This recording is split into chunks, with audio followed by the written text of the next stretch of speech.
आज की इस क्लास में हम देखने वाले हैं कुछ पौधों में या फसलों में होने वाली बीमारियों के सामान्य लक्षण और इन सामान्य लक्षणों से आपको पौधों या फसलों में बीमारियों को पहचानने में मदद मिलेगी। तो एक एक करके हम बहुत अच्छे से समझने वाले हैं। नमस्कार दोस्तों, मैं सचिन राय और आपके अपने YouTube channel PAT with Sachin में फिर से आपका स्वागत है। जैसा कि हर दिन मैं आपके लिए एग्रीकल्चर से संबंधित कुछ ना कुछ नया अपडेट लेकर आता हूं परीक्षा की दृष्टि से। आज भी मैं आपके लिए एग्ज़ाम को देखते हुए बहुत इम्पोर्टेंट ये प्रश्न में लेके आया हूँ। इसमें हम देखेंगे फसलों के सामान्य रोग और उनकी पहचान एक एक करके हम समझेंगे। तो चलिए स्टार्ट करते हैं। हालांकि ये चैप्टर जो है प्लांट पैथोलॉजी से है। प्लांट पैथोलॉजी की हमारी और भी क्लास हुई है। यदि आपने वो क्लास को नहीं देखे हैं तो प्लेलिस्ट में जाकर वो क्लास को आप ज़रूर देखें, ताकि आपको प्लांट पैथोलॉजी से संबंधित उसका इतिहास है और बहुत सारे वैज्ञानिकों के बारे में आपको पता चल जाए। तो चलिए स्टार्ट करते हैं। तो आज हम बहुत शॉर्ट में समझने वाले हैं सटीक जानकारी। तो सबसे पहले हम देखेंगे बीमारी और उनके लक्षण। ये आपके सामने एक टेबल बना हुआ है। इस टेबल में हम बहुत आसानी से समझते हैं और कोशिश करूंगा कि आपको पूरा समझ में जाए। Downy mildew. डाउनी मिल्ड्यू में क्या होता है, जब किसी भी पौधे या किसी भी फसलों में डाउनी मिल्ड्यू नामक बीमारी लगती है तो क्या लक्षण रहते हैं। इसमें क्या होता है, पत्तियों की निचली सतह पर रोग जनकों की वृद्धि दिखाई देती है। पत्तियों की निचली सतह पर डाउनी यानी डाउन यानी पत्ती की निचली सतह पर रोगों की वृद्धि आपको दिखाई देगी, या आप कह सकते हैं कि निचले स्थान पर रोग आपको फैलते हुए दिखाई देगा। फिर अगला क्या है, चूर्णील फफूंदी।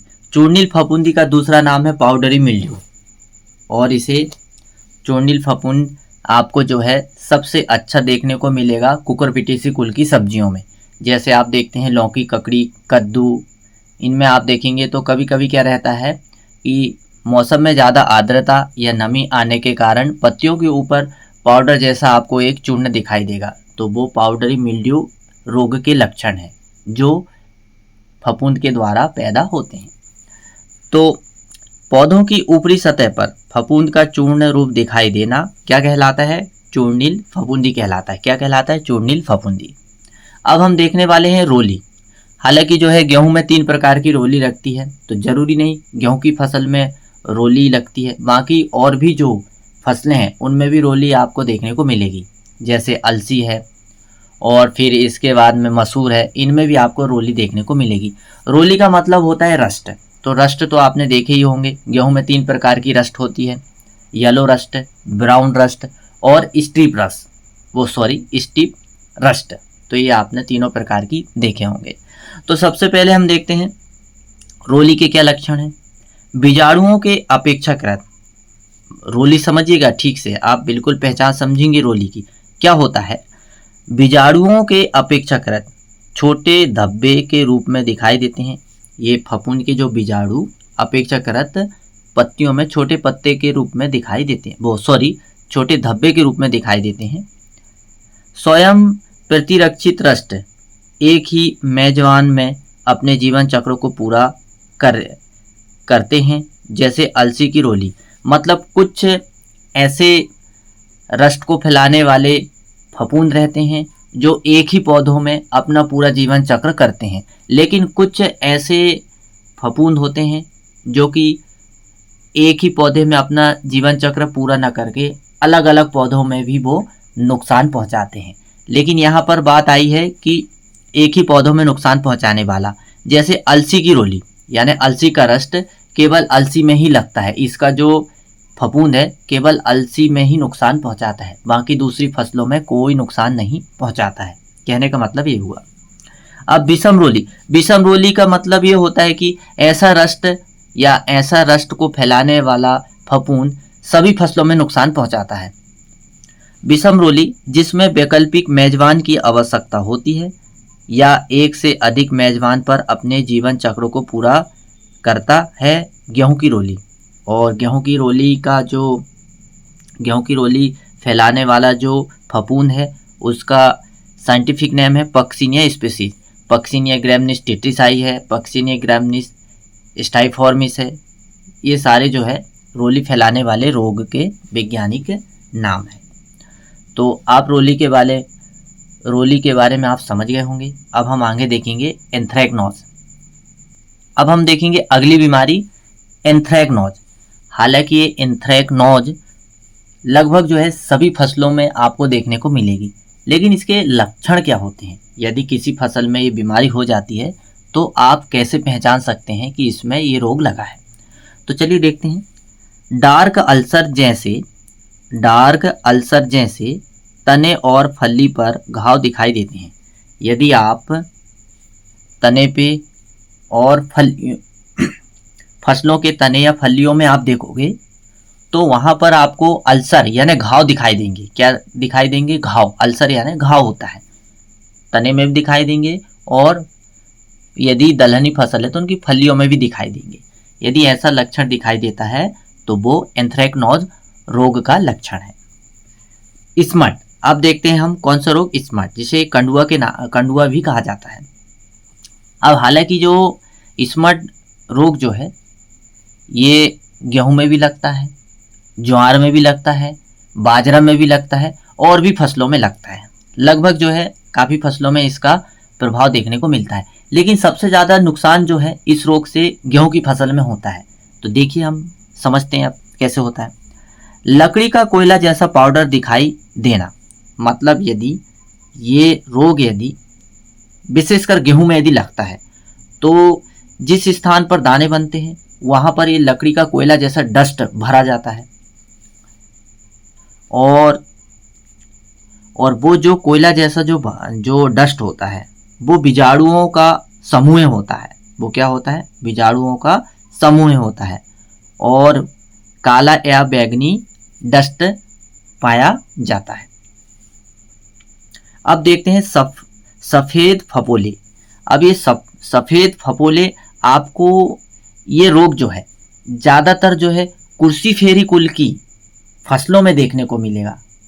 अब इसके लक्षण क्या समझते हैं। इसे वाइट ब्लिस्टर भी कहा जाता है। क्या कहा जाता है? वाइट ब्लिस्टर भी कहा जाता है। अब समझते हैं पहचान क्या होती है सफ़ेद फपोले की। और ये जो है कुर्सी फेरी कुल की जो फसलें हैं उसमें काफ़ी नुकसान पहुंचाता है। विशेषकर यदि देखें तो सरसों में बहुत ही नुकसान पहुंचाता है। हालांकि जो है सरसों हमारे भारत की एक तिलहन फसल है। आमतौर पर कुर्सी फेरी पौधों के पत्तों पर कई सफ़ेद छाले जैसे गुच्छे पाए जाते हैं।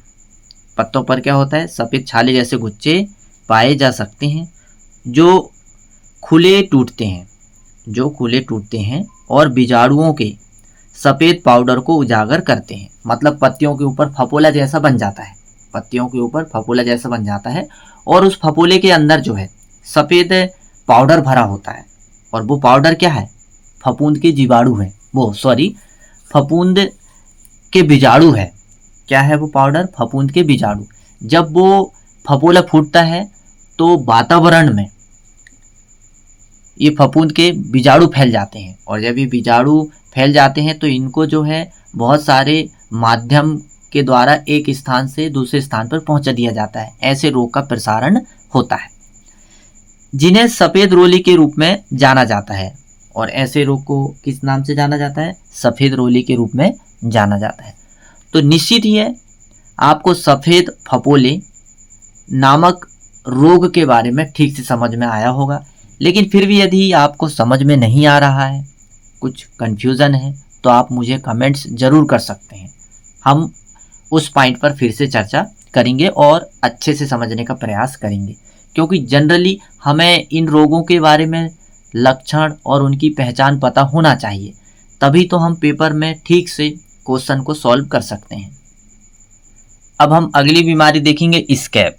हालांकि ये स्कैब जो बीमारी है ज़्यादा से ज़्यादा आपको आलू में देखने को मिलेगी। आलू में इस बीमारी से काफ़ी नुकसान होता है। आलू के कंद खराब हो जाते हैं और आलू की जो है पोषक वैल्यू वो घट जाती है और ऐसे आलू खाने से मनुष्यों को बीमारी भी होती है। तो चलिए स्कैब में क्या होता हम देखते हैं। स्कैब में पपड़ी जैसे खुरदुरे या पपड़ी जैसे खुरदुरे या पपड़ी जैसे घाव का दिखाई देना। तो ये स्कैब में ये जो लक्षण है आलू के कंद में आपको दिखाई देंगे। अब हम देखते हैं स्केले रोटिया। स्केले रोटिया, अब ये स्केले रोटिया जो बीमारी है ये भी फंगस के कारण होती है। तो ये पौधों में इसके क्या लक्षण होते हैं? एक कॉम्पैक्ट अक्सर कठोर निष्क्रिय फंगस माइसीलियम का द्रव्यमान होता है। मतलब इसे थोड़े से समझने में आपको दिक्कत हो सकती है, क्योंकि अभी तक आपको ऐसा समझने को पढ़ने में सामने आपको नहीं मिला होगा, तो कोई बात नहीं। चलिए अगली जो बीमारी है वो बहुत ही ये बीमारी जो हम देखने वाले हैं फाइलॉडी, ये पेपर में काफ़ी चर्चे में रहती है और डायरेक्ट पूछा जाता है कि फाइलॉडी बीमारी कौन सी फसल में लगती है, ये हमसे सीधा पूछा जाता है। तो फाइलॉडी, हालांकि ये बीमारी जो है माइकोप्लाज्मा के कारण होती है और ये बीमारी जो है तिल की फसल में सबसे ज़्यादा होती है, और मेन आप कह सकते हैं कि तिल की फसल का ही ये रोग है। तिल की फसल में यदि ये रोग होता है तो तिल की फसल बहुत नुकसान होता तो है, लेकिन उसके जो बीज की गुणवत्ता है वो खराब हो जाती है। फाइलॉडी में क्या होता है? फाइलॉडी यह तिल की एक गंभीर समस्या है। इसमें हरी पत्तेदार संरचना में पुष्प भाग का परिवर्तन हो जाता है। यदि हम इसकी सही मायने में पहचान देखें तो होता क्या है, पुष्प का जो भाग है वो हरी पत्तेदार जैसी संरचना हो जाती है। जैसे हरी पत्तियां रहती ना, ऐसा ही उसका पुष्पीय भाग बदल जाता है। अब जब पत्ती के रूप में पुष्पीय भाग बदल जाएगा तो उसमें बीज कैसे बनेगा, उसमें परागकण की क्रिया कैसे होगी, तो ये समस्या आती है। कहने का मतलब ये है कि पौधा जो है सीधा खड़ा रहता है और उसमें कैप्सूल यानी उसकी फलियां नहीं बनती है। अब हम देखते हैं पीला पड़ना। अब ये पीला पड़ना ये एट्यूलेशन, पीला पड़ना यानी एट्यूलेशन के बारे में हम समझते हैं। पीला पड़ना ये क्यों होता है? पौधों का अंधेरे में लंबे समय तक संपर्क में रहने के कारण हरे रंग का नुकसान होने की स्थिति को एट्यूलेशन कहते हैं। यदि आप लंबे समय तक पौधे को उस स्थान पर रखते हैं जिस स्थान पर प्रकाश नहीं पहुंच पाता, तो ऐसे में क्या रहता है, पौधा पीला पड़ जाता है। ये तो आपको बहुत अच्छे से पता होगा। अब हम देखेंगे क्लोरोसिस क्या होता है? क्लोरोसिस पत्तियों का पीलापन या क्लोरोफिल की कमी के कारण होता है। क्लोरोसिस आपने देखे ही होंगे। क्लोरोसिस में क्या रहता है, पत्ती पीली हो जाती है। मतलब क्लोरोसिस का मतलब ये होता है क्लोरोफिल उसमें कम हो जाता है, जिसके कारण पत्तियां पीली हो जाती है। और यह क्लोरोफिल की कमी के कारण होता है। किसके कारण होता है? क्लोरोफिल की कमी के कारण होता है। अब हम देखेंगे नेक्रोसिस। अभी हमने देखे क्लोरोसिस में क्या रहता है, क्लोरोफिल की कमी हो जाती है और पत्ती पीली पड़ जाती है। अब देखेंगे नेक्रोसिस में क्या रहता है, यह ऊतकों या कोशिकाओं की मृत्यु को संदर्भित करता है। कहने का मतलब ये हुआ, पौधों की पत्तियों की ऊतक या कोशिका मरने लगती है या फल की ऊतक या कोशिका मरने लगती है। ऐसी क्रिया क्या कहलाती है? नेक्रोसिस कहलाती है। क्या कहलाती है? नेक्रोसिस। अब हाइपरप्लासिया भी एक बीमारी है। अब ये हाइपरप्लासिया में क्या होता है, अंग की कोशिकाओं की वृद्धि के कारण अतिवृद्धि हो जाती है। यानी हाइपरप्लासिया में क्या होता है कि हम पेड़ पौधे की जो कोशिकाएं हम देखते हैं, किसी भी अंग की कोशिकाएं अचानक से तीव्र गति से बढ़ने लगती है, और ऐसी स्थिति को क्या कहते हैं? हाइपरप्लासिया कहते हैं। यानी कोशिका विभाजन के कारण अतिवृद्धि हो जाती है। जैसे समान कोशिका बढ़ती है वैसी ना बढ़ के ज़्यादा बढ़ जाती है, ऐसी स्थिति हाइपरप्लासिया कहलाती है। अब अतिवृद्धि, अब हम समझ लेते हैं अतिवृद्धि क्या होती है। अतिवृद्धि कोशिकाओं के आकार में वृद्धि के कारण होती है। अतिवृद्धि किस कारण से होती है? कोशिकाओं में वृद्धि के कारण होती है। अब देखते हैं हम कर्ल। कर्ल के बारे में समझते हैं। कर्ल जो बीमारी होती है, तो कर्ल में क्या लक्षण देखने को मिलते हैं। जैसे लीफ कर्ल बीमारी बहुत सारी फसलों में होती है। यदि हम देखें तो दलहनी वर्गीय फसलों में लीफ कर्ल आपको देखने को मिलेगा, जैसे भिंडी है, और बहुत सारी ऐसी सब्जियों में भी आप मिर्च में लीफ कर्ल, और फिर इसके बाद में आपको देखने को मिलेगा टमाटर में। तो ये लीफ कर्ल के क्या लक्षण है उसके बारे में हम देखते हैं। पत्तियां धनुषाकार, पत्तियां कैसी हो जाती है, धनुषाकार और मुड़ी हुई दिखाई देती है। ऐसी स्थिति कौन से रोग का लक्षण है, लीफ कर्ल का लक्षण है। अब अगला क्या है, बिल्ट, बिल्ट यानी सूखा, बिल्ट यानी सूखा रोग। अब इसके लक्षण क्या है, जल के स्फीति दाब के नष्ट होने से पत्तियों का सूखना या गिरना क्या कहलाता है, बिल्ट कहलाता है। या सीधा साफ समझ सकते हैं, जब बिल्ट की स्थिति आती है तो पौधा पीला पड़ के सूख जाता है। अब डैम्पिंग ऑफ, तो ये डैम्पिंग ऑफ, ये जो रोग है एक फफूंदी जनित रोग है, और यह रोग जो है नर्सरी में, जब हम पेड़ पौधों की नर्सरी तैयार करते हैं या फिर सब्जी वाली पौधों की नर्सरी तैयार करते हैं, तब यह व्याधि बहुत आती है, जिससे क्या है पूरी नर्सरी नष्ट हो जाती है। अब इसके क्या लक्षण है, पौधों का तना अंकुरित अवस्था में, पौधों का तना अंकुरित अवस्था में मिट्टी के पास, यानी जहाँ से मिट्टी की लेयर लगी रहती है पौधे में, मिट्टी के पास पाइथियम फफूंद के द्वारा प्रभावित हो जाता है। किस फफूंद के द्वारा, पाइथियम फफूंद के द्वारा प्रभावित हो जाता है, और पौधे जो है मरने लगते हैं। अब हम देखेंगे ब्लाइट। तो ब्लाइट में क्या होता है, नाम से ही पता चल रहा है कि फायर ब्लाइट या ब्लाइट मतलब पत्तियों का जलना।